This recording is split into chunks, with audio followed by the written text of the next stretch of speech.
Hi, I'm Bill Crespo. I'm a coach, salesperson, father of 6, and a professional people watcher. And one thing I've learned through the years of experience is how crucial mindset and influence can be.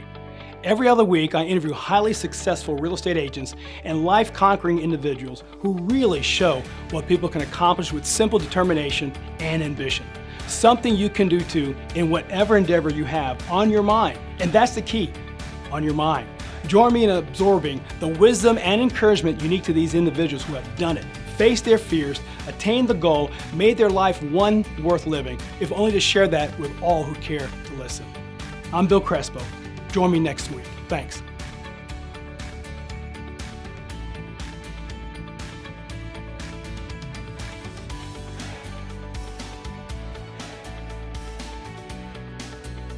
Hey, thanks guys. Listen, we have a special guest today, Jason Redman, Navy SEAL, former Navy SEAL, author, father, person who you've probably seen maybe on television before, to talk about his adversity and his new book and a whole bunch of great things to help you in your business. So Jason, talk to me a little bit about the points that you talked about, because I think that's important. I think people need to understand how to get their life ready for what you had talked about before, the ambush.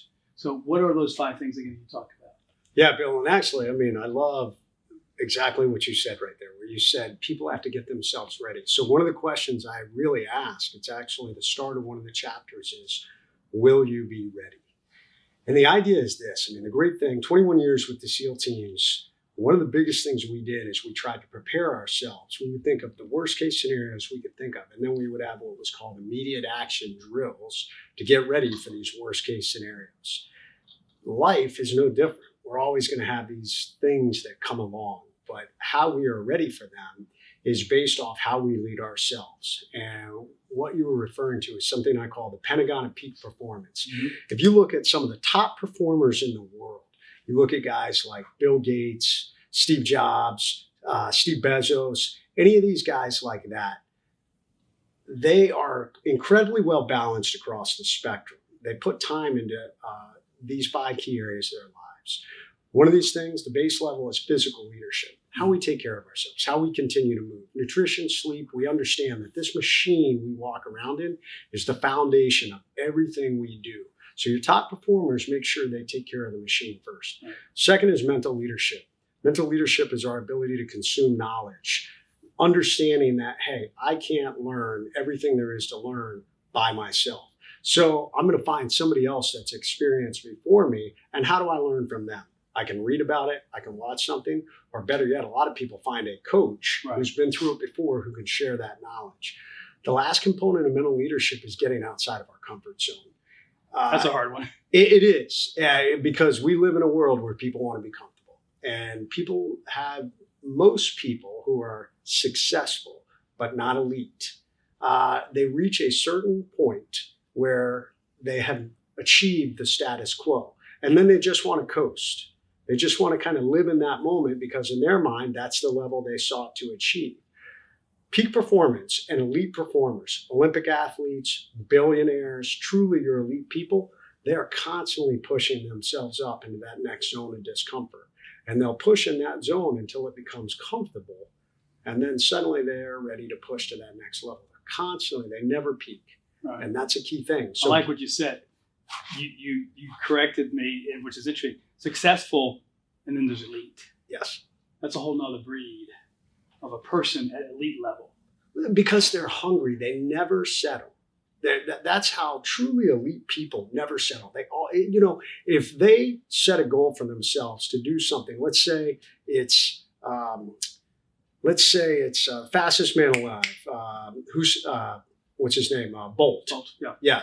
So Bolt broke the world record in the Olympics, I believe, in 9.89 seconds back in Beijing. So I guarantee that guy wants to break that record again. He set the world record. He's the fastest man in the world. Right.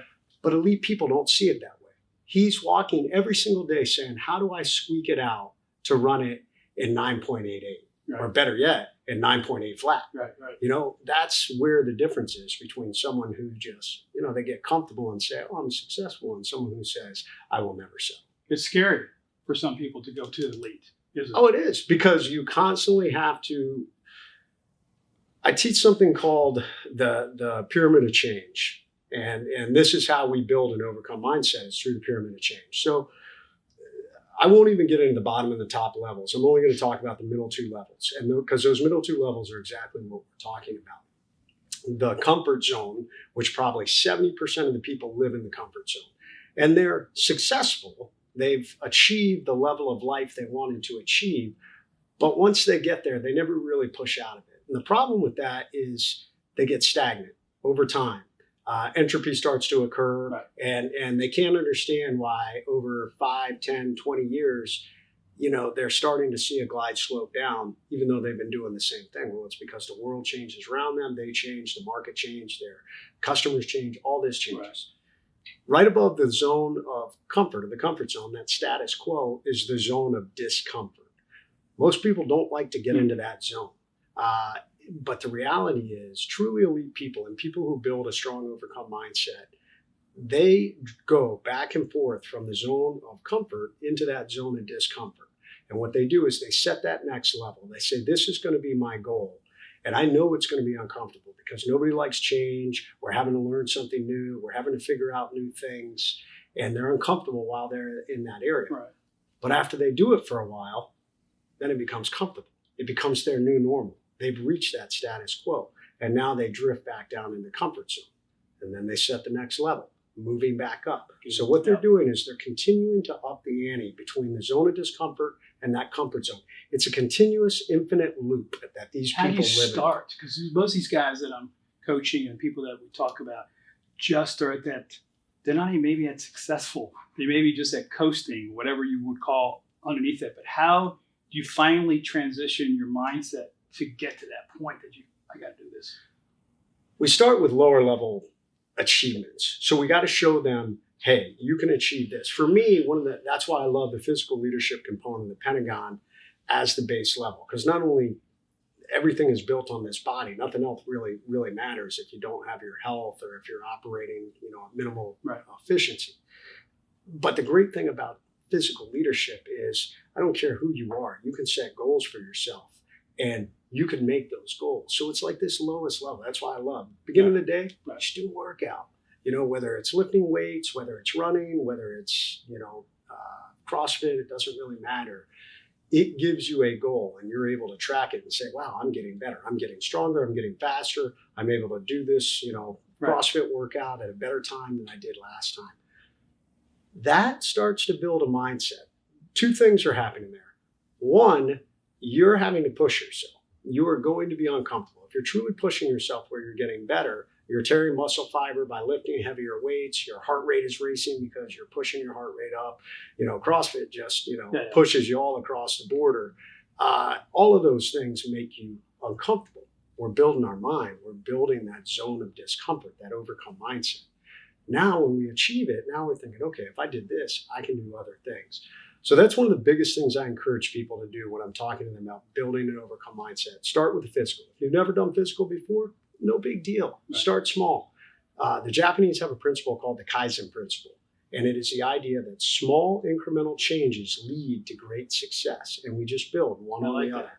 I like that. So the people that are listening and watching are people that want to get to that other level. So they are not, they're fearful of making a phone call. They're fearful of, I look at a Navy SEAL and this analogy that I use with my clients. If a real estate agent was a Navy SEAL, they'd be dead coming down the rope propelling from the helicopter because they'd be worried about the bullets. And you couldn't worry about the bullets because how do you block all that stuff out? How do you block out the danger that's coming at you? Purpose. Purpose is how you do it. And so as a leader in combat, as an assault force commander and a mobility force commander in combat, and being in multiple firefights, never once, people used to ask me, were you afraid? I wasn't, not because I wasn't aware that bullets and things were exploding around me.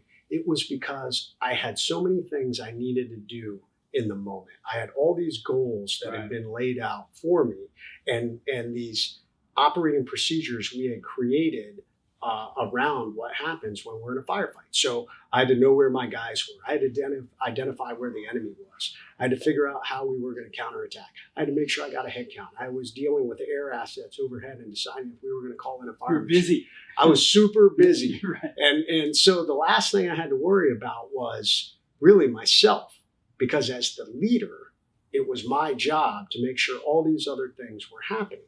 If people can apply that mindset into their own life, now this gets into how we discipline ourselves, it gets into how we set our goals, and it gets into how we build structure around accomplishing those goals. But if we can do that, then something as simple as calling somebody for a referral, even if we're afraid, even if we're naturally an introvert and we don't want to talk to people, you've now built a system and structure into place. Maybe you've created a little script. Yeah, just go through the process. Absolutely. And the more you do it, the easier it gets. You go from that zone of discomfort until after a while, now we're comfortable again. I want you to go over what you said to me just earlier about the ambush that, and maybe just telling when you're in an ambush. I mean, so, even though you are the people that are ambushing someone in most cases, but what happens when, the life ambushes happen? Explain that whole process, because I think that's really fascinating. Yeah, so an ambush is designed to devastatingly overwhelm the individuals that are on the receiving end of the ambush. We look for areas that creates what we call a channelized area, blocks you into a specific area that hopefully we can pin you down into that area. And we make it very difficult for you to try and get off what we call the X, the point of attack. So, and then we lay down as much firepower as possible that hopefully you don't have the ability even to fight back. It's so overwhelming mentally, physically, the noise levels, the chaos, that most people have a natural tendency that they just want to shut down. I was in a real world enemy ambush, a very well executed Al Qaeda enemy ambush. And I felt that. Like I had gotten right off the bat, I was shot multiple times. My guys were shot. I got up to move. I was shot multiple times again, was back down. And I remember thinking to myself, literally bullets are cracking all around me. I've got guys injured, and I'm trying to think of the things that I need to do. But the reality was at that moment, I didn't even want to move. I was like, if I move an inch, I'm going to get shot. And I just wanted to hunker down and just kind of pray that this was going to, man, I wish this would end any minute. But I knew we had been trained over and over and over and over and over again. There is only one way to survive an ambush. You have to get off the X, that point of attack. Because right now you are in what we call the kill zone. And they are just going to lay down as much firepower as possible. So if you lay there, you're dead. I mean, that's the reality. So you have to get up and figure out, assess the situation. You have to figure out where you're going to go. For sometimes the right move is to attack into it. Other times there's a point of cover, something that'll stop bullets. I can move to that, or I blow out the side, or however it is. So interestingly enough, as I left the military, it's been 11 years now since I retired, I started meeting all these people, individuals. I became known as the overcome guy. Jay, how do I lead myself? How do I deal with this major adversity I have? How do I overcome it? And as I started to meet people, I started seeing this major correlation between catastrophic events that people were going through in their lives and how they reacted to it that reminded me of being back in an ambush. Right. And I started to look at other events that I'd had in my life. I failed as a young leader, and I look back at that as what I now call a life ambush. I got into a business incident, a business lawsuit at one point. It was a life ambush, and I realized the mechanics of all that were the same. I had a wounded warrior who I was working with who relayed a story to me. It was a devastating, very traumatic experience that he had in combat. He came home, it had been 10 years, and he had stopped living. He wasn't leaving the house. He struggled with day-to-day functioning. I realized right in that moment, I said, you've never left the X. You are still sitting on the X in that ambush you were. And so many people in life, they do the same thing.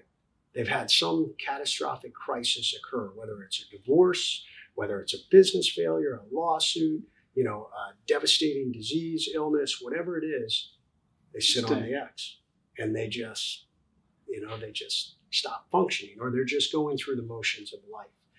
In order to be successful, in order to get to move forward, you have to get off the X. So what would be a first step? And I was talking to you about the guy that I was talking to that his wife just passed away. He's a real estate agent. His wife just passed away. He's 71 years old. He's got to get back. He lost all his money to help his wife to get her cured, and she passes away. How do you get off the X? How does that guy get off? How do we get off the X when we have all these things happening? What would be 1, 2, or 3 things that you suggest? So we have an acronym called REACT. So the very first thing, you have to recognize you're on the X. Some people are in denial. That's the reality. Yeah, when we have these major events happen, we're in denial of what happened. It's kind of the first, response. So the first one is you have to recognize I'm stuck right now. I'm on the X and I've got to do something. Number 2, we've got to evaluate what are my options. Where can I go? Can I move back? Can I move to the side? Where can I go for my first point?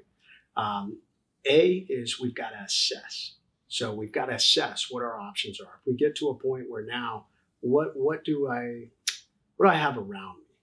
Do I have people who can help me? Can I reach out to a mentor? Can I hire a coach to help me get off the X? Who are my friends and family that may be able to help me? So we're assessing. Then we're going to basically assess and take action together. So we're going to look at what our actions are going to be. Then we're going to communicate both to ourselves. Hey, this is what I'm going to do. We're going to communicate to others around us, and then we're going to get off that X. So this is the acronym we're utilizing to teach people how, to get off the X of life. Yeah. Because so many people are just stuck. They're stuck. In all aspects. And there are 3 types of people, and I know you'll be able to relate to this out there, that have sustained some sort of life ambush. And the average person, I've come to find, will undergo about 5 major life ambushes over the course of their lifetime. And we've seen those individuals who, they're the 3 types. The first type, they never recover. As a matter of fact, they devolve into really a lesser version of who they were. For all intents and purposes, they died in that moment. And they're just kind of a dead person walking through life, whether it was loss of a loved one, whether it was divorce, whatever happened. Maybe they're blaming. Absolutely. Yeah. They're just living on the X, right. And they have no desire to get off it. Oftentimes what I see in situations like that, they've got a fierce victim mentality. So I am the victim and nobody has helped me. When they can't wrap their head around the idea that you control it. Right. It is a choice. You have to lead yourself off the X, no matter what. No matter how many people want to help you, it starts with you. So number 2 are the people who it happens and they recover from it, but they never want to take a risk again in their life. So they kind of live their entire life in the comfort zone, never wanting to take a risk because they're afraid of having something like this happen again. So you meet all kinds of people that they had a divorce and they're like, I'm never going to date again. I'm never going to love again because I'm not going to go through that again. And then the last group, which is definitely the smallest group, are the people that have some major event happen and they rocket out of it. They thrive from it. It becomes the defining moment for them. A parent that loses a child to cancer and it's devastating life ambush, but they come out of it and they say, you know what, we're not going to let this crush us. And they, for instance, start a nonprofit to help other families that have lost a child to cancer. And they honor their lost son or daughter in this manner. And they go off to do amazing things, forever honoring the legacy of their son or daughter they lost to cancer. Right. That's harder. That's a really hard thing to do, but it is the overcome mindset. It is how we lead ourselves. And at the end of the day, it is a choice. It is a choice. I choose to get off this X. I choose to make a difference. I'm not going to be a victim. I'm going to be the victor. What do you do in studying how to get better? I mean, like, for instance, the people that are every year wanting to get higher production in their sales, and they're not doing what you just said.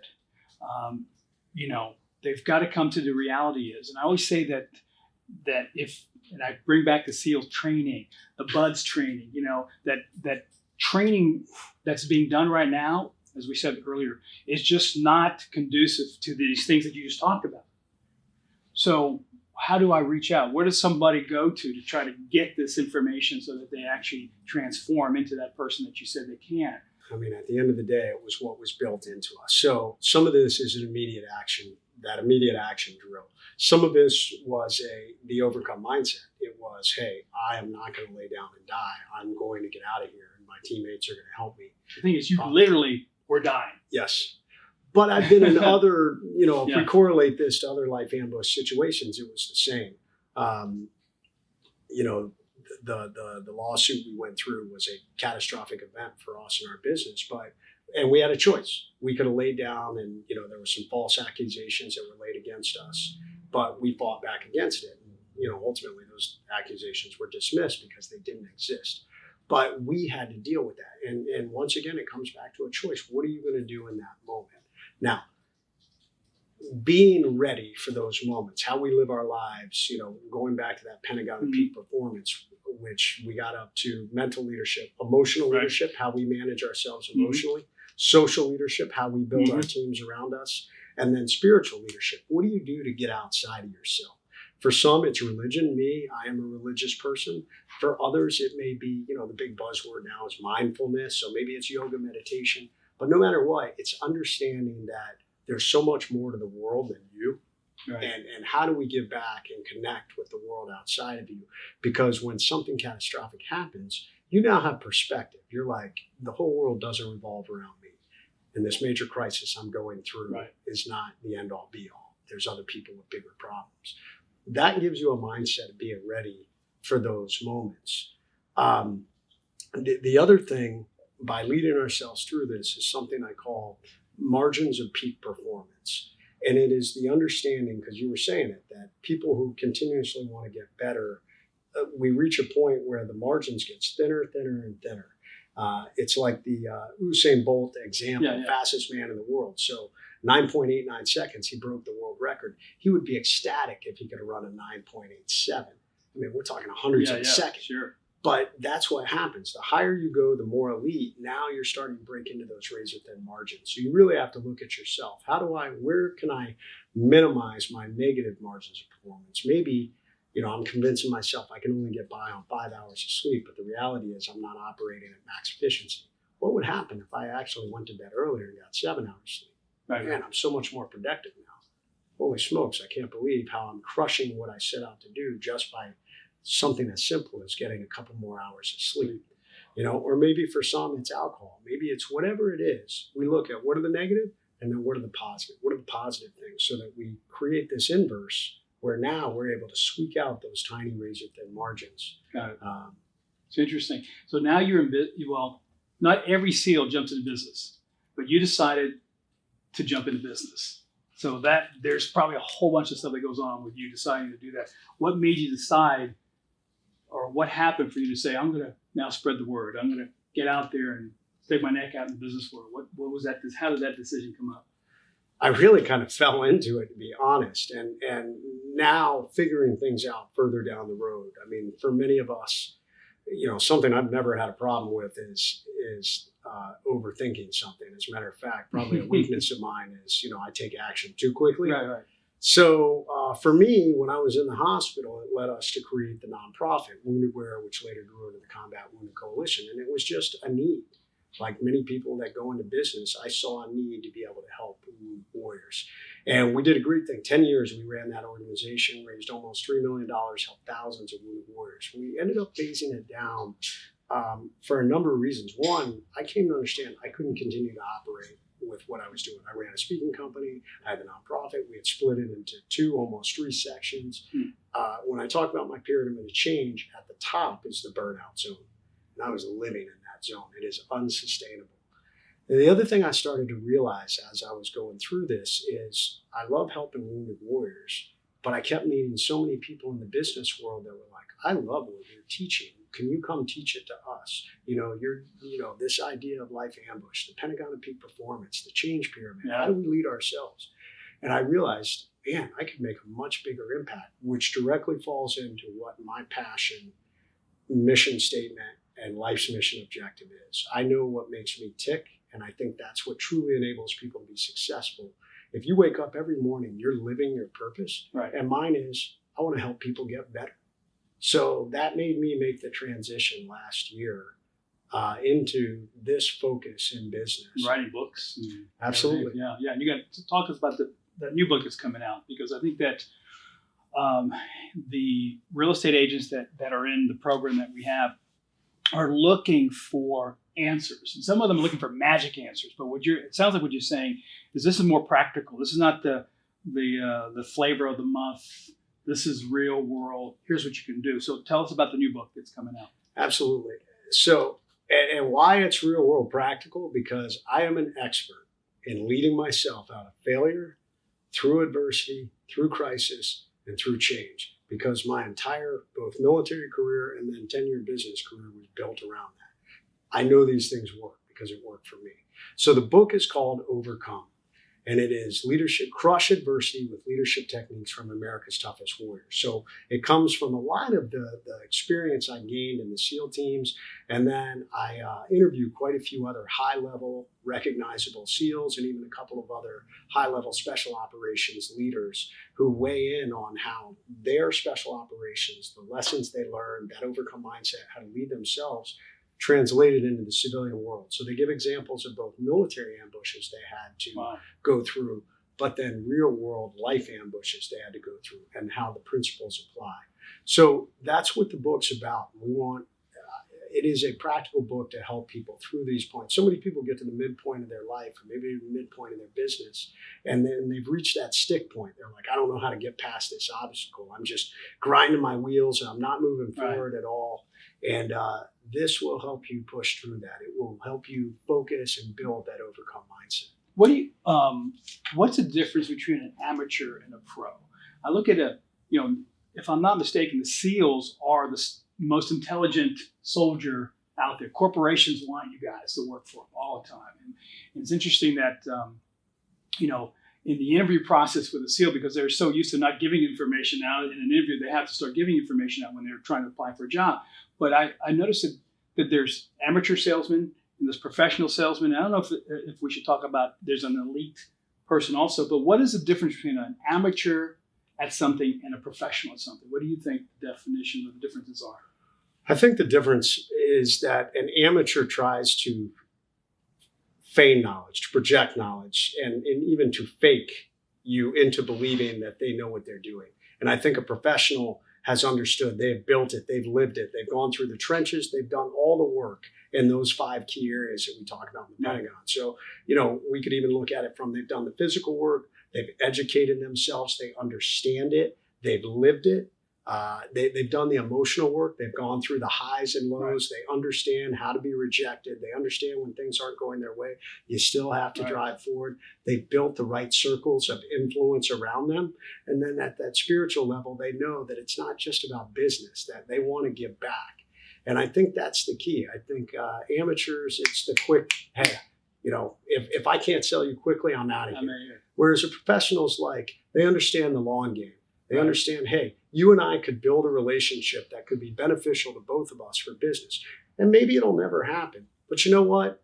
I'd like to get to know you. And if something happens, that's great. And if it doesn't, then maybe we'll come back years later.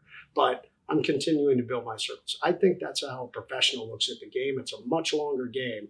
And the amateur looks at the immediate moment. Yeah. So we have a lot of amateurs in real estate because you have a large group of people that are just not successful. And I think a lot of it, based on what you said, is they're not preparing their mindset. They're not preparing to go pro. Yeah, for the long game. Exactly. So they're just, they're stressed, and stress comes into play and all of this. So, I was really excited about you coming because I think that it will help us understand, okay, we're not getting shot at.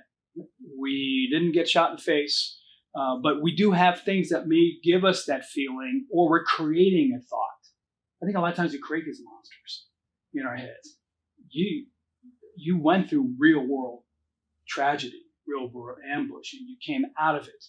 And all we are afraid of sometimes is making a phone call. We don't want you to pick up the phone.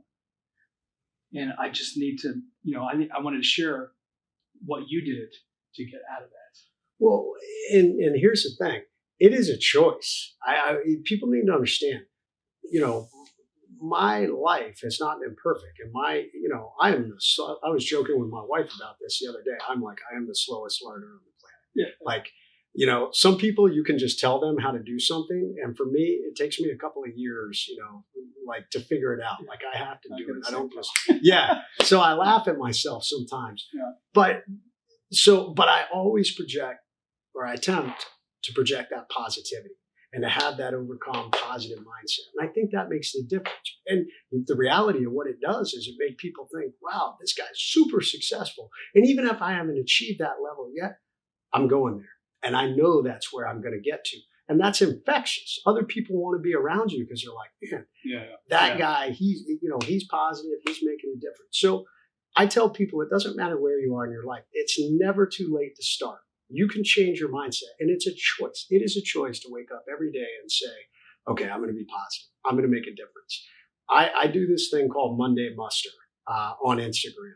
6 a.m., I'm up and I do a live 20-minute motivational interaction with the people that want to come on. And it's a mindset thing. I mean, so many people that are like, oh my God, I hate Monday. It's Monday. And I'm like, Monday's the first day that you get to like crank things off for your week. You get to set the tone for the week. What is that? It's a mindset. It's a choice. Right. I could choose to say, oh man, I got to go back to work. Or I could choose to say, man, I get to go out and help people make themselves better and be fired up. So I would say that to them, that's where it starts. It starts with a choice. Choose positivity over negativity. Cut out the negative things in your life. If you have negative people in your life, get rid of them. Yep. Surround yourself with people who are going to make you better. Listen to things that give you positivity. Find podcasts, read books, watch things. I tell you something I don't watch anymore. I don't watch the news anymore. I've cut it out because the news is just unfortunately very negative. Yeah.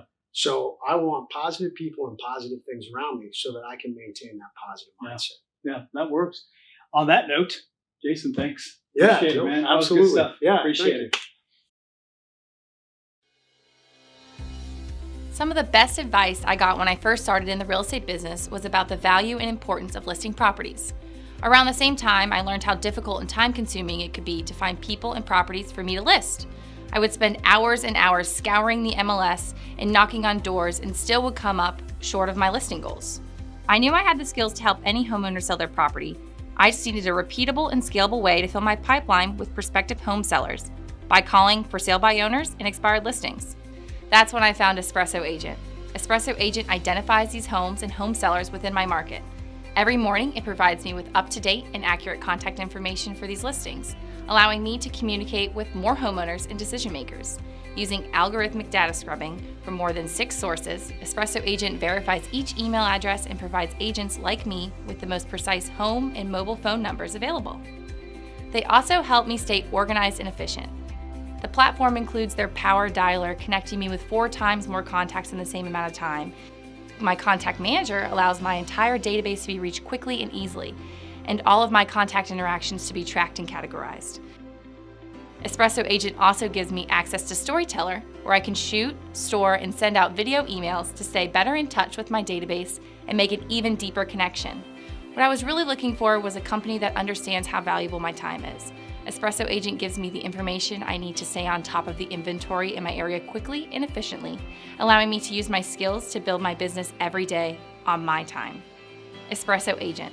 Control the inventory, dominate the market.